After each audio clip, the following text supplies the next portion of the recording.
vraiment un outil simple et efficace qui vous permettent, ce qui est important, c'est que vous considérez l'entreprise dans son ensemble. Comment vous pouvez travailler? Vous pouvez prendre donc le tableau de 9 cases et regarder comment chaque élément sera influencé par les autres éléments. Comment est-ce que vous déposez les brevets? Qu'est-ce que vous faites par rapport à ça? Comment votre choix de partenaire va, par exemple, influencer les désirs et les besoins de vos clients? Est-ce que si vous prenez une marque avec un nom plus fort, peut-être les clients seront plus attirés parce que vous pouvez dire que vous travaillez avec un tel laboratoire. Comment ça va jouer sur votre compétitivité?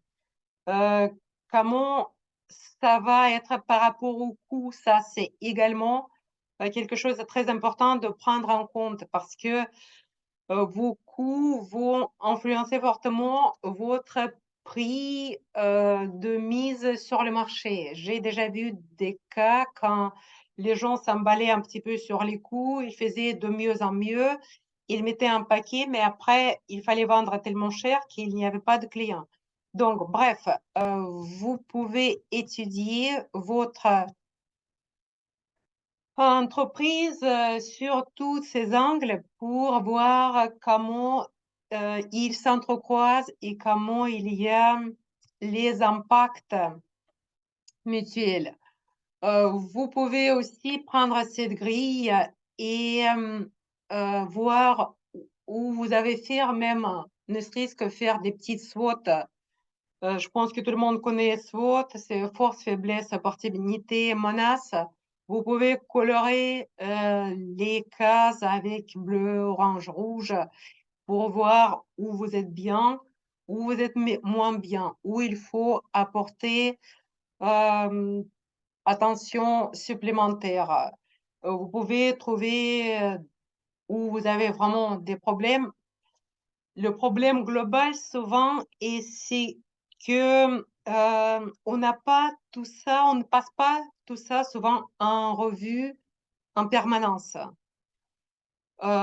Et certaines, c'est comme les goulots d'étranglement, certaines parties peuvent devenir des contraintes fortes qui vont influencer le reste de la grille. Donc, c'est vraiment important de trouver où vous pouvez avoir un problème.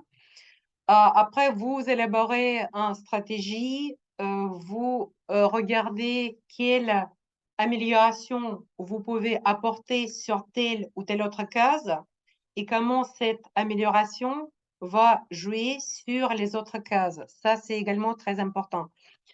À la base, je suis ingénieur système et c'est bien connu dans la théorie des systèmes. Quand on améliore une partie, souvent le système dans son ensemble perd en efficacité. Donc, c'est vraiment important de voir les influences des cases les uns sur les autres.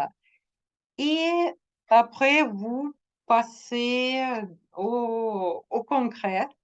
Vous identifiez un élément ou une catégorie sur lequel vous voulez travailler.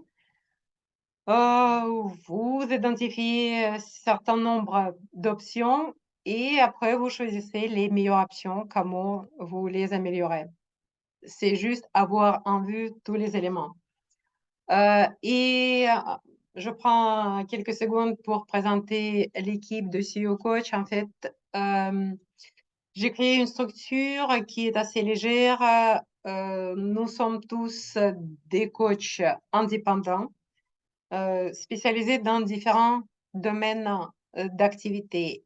Et ça fait que si vous vous adressez à CEO Coach, si vous avez besoin de coaching, on peut toujours vous trouver une personne qui pourra vous prendre en charge.